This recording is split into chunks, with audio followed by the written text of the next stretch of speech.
A special board meeting of the Board of Trustees of the McAllen Independent School District will be held today, Wednesday, November the 16th, 2022, beginning at 5:30 p.m.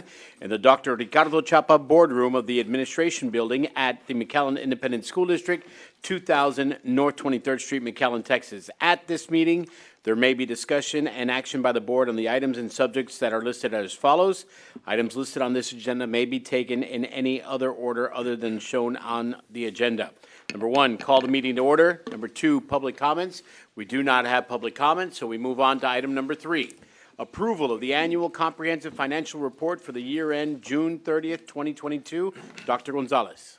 Yes, sir, Mr. President. The Texas Education Agency and Board Policy CFC requires that an annual audit report be prepared and approved by the board. The annual comprehensive financial report for the year ended June 30th, 2022 shall indicate whether the statements are presented in accordance with the generally accepted accounting principles. And we have Mr. Ricky Longoria, Managing Partner, and Luis Lopez, Audit Manager from Burton, McCumber and Longoria LLP, our independent auditors, who will present the report, and we are requesting action on this item. Welcome, sir. Thank you all. Thank you all for allowing us to not just be here today, but ultimately just to be of service to the district. We've really enjoyed our relationship over the past 2-3 years. Our objective here today, of course, is to go over the annual audit report. Try to be as brief as we can and stick to the areas that I think, by experience and serving in a similar role, I think would serve you all best in knowing these particular items that we are going to go over. For the record, I would like to at least let you all know we did have a meeting with the audit committee. We did have a quorum within that particular audit committee. We had the opportunity to go over some things that we may not cover today just because of the detail of the items that were discussed in that committee meeting, but certainly we're open to questions from any of you all. With that said, I am going to go over the governance letter. I believe you all have a copy of the audit report in its entirety. Hopefully the governance letter as well. The governance letter is really just a staple 3-page letter. I'm not going to read, again, the letter, but I just want to point out 2-3 different things just within the audit report and just for the public as well. Our audit does cover the year ended June 30th, 2022. There is a required submission to TEA that will follow hopefully acceptance of this audit report by the board. The plan is, once we're done here today, we'll go back to our respective offices and prepare whatever paperwork is necessary for submission to TEA. With the holidays coming up, we hope to get all that buttoned up by Friday. So hopefully that works for everybody involved. Confirming for the public that, of course, we do apply generally accepted auditing standards, but because of the level of federal awards that the district receives, which is substantial, and I'll speak to that more in here in just about a minute, it encompasses a single audit and government auditing standards with respect to the type of audit that's being conducted. With respect to the audit report itself, always keep in mind that the audit report does include some estimates. It's never exact in its dollar figures, so to speak. That's just the nature of auditing. That's just the nature of financial presentation. Certain estimates, for example, would be depreciation, trying to come up with somebody's best guess as to how long an asset would be beneficial to the district, or even allowance, say, allowance for uncollected taxes. That's also an estimate based upon somebody's best judgment as to what that ratio should actually be. So always keep that in mind. In terms of difficulties encountered in performing the audit, I'd like to say we've had a great relationship with the district.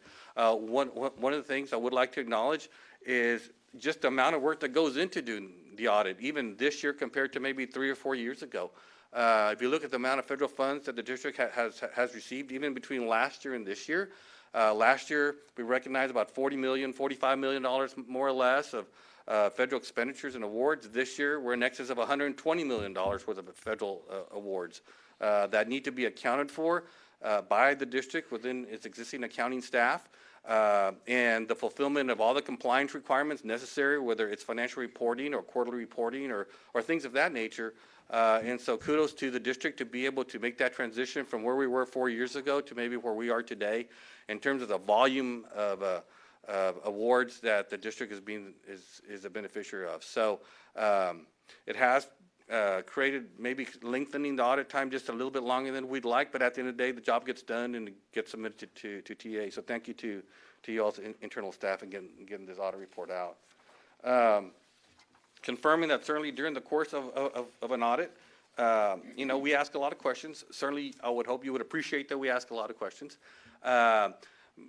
And we have discussions with management, and that's just part of the audit process. But none of those discussions ever rise to the level of a disagreement with management. Certainly, we may have different opinions with respect to application of accounting principles and things of that nature, but all those get resolved to the satisfaction of both parties. Also, too, just confirming that management does accept responsibility for the financial statements. You know, one of the things that y'all should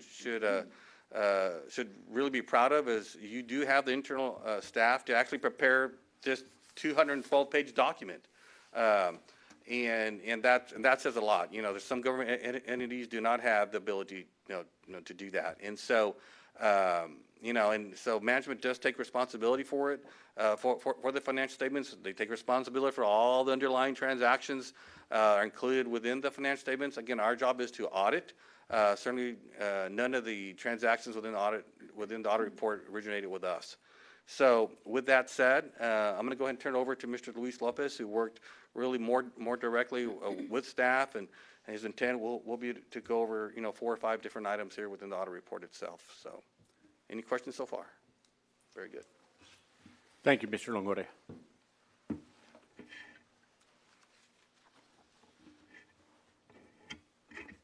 Okay, I don't intend to go into the weeds into anything, keeping it a big picture, but before I get into the actual audit report itself and the financial statements, I would like to acknowledge on page 11 that the district did receive the Certificate of Achievement for Excellence in Financial Reporting in the prior year. That was the 11th year that the district has gotten that award. And this report as well, the 2022 report, will also be submitted for consideration for that award as well. If we can turn over to page 21, which is the independent auditor's report.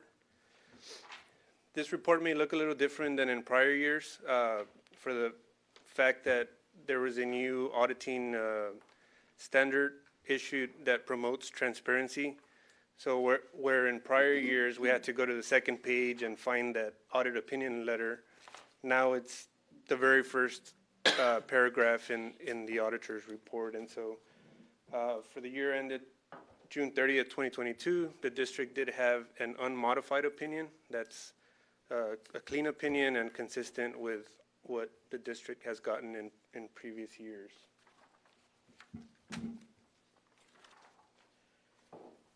Jumping into the financial statements, and I'm going to focus more on just the general fund on page 40. The third line from the bottom, the unassigned fund balance, really is I would say the most important number to keep an eye on within the financial statements. So for the as of June 30th, 2022, the unassigned fund balance was about $56.4 million. That's an increase of about $400,000 as compared to last year. In relative terms, it's pretty much the same as in last year. That's less than 1% increase. So you might be thinking, well, is that good? Is that bad? It's usually kind of like what they say, beauty's in the eye of the beholder. Everyone has a different opinion as to what a healthy fund balance is.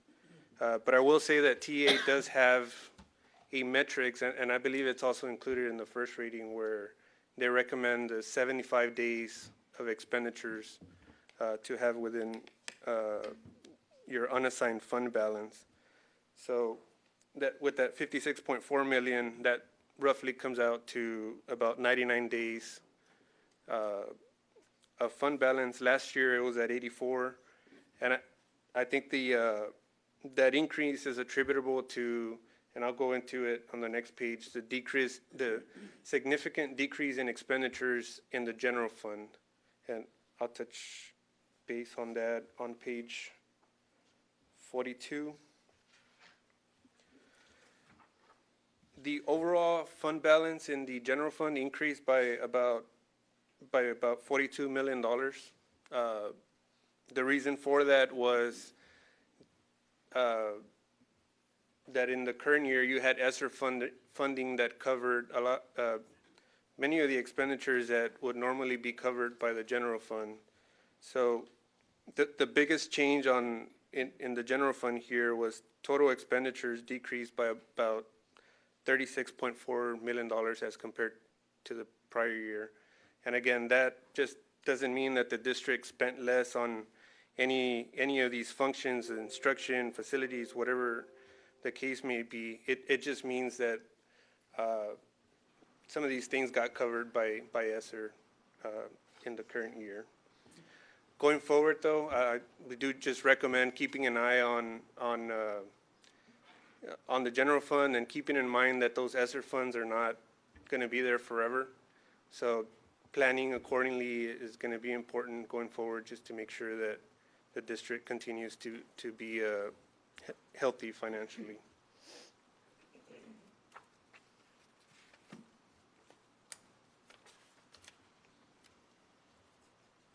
Those were the main items I wanted to cover. I do want to point out towards the back of the report, starting on page 201, we do have the government auditing standards letter.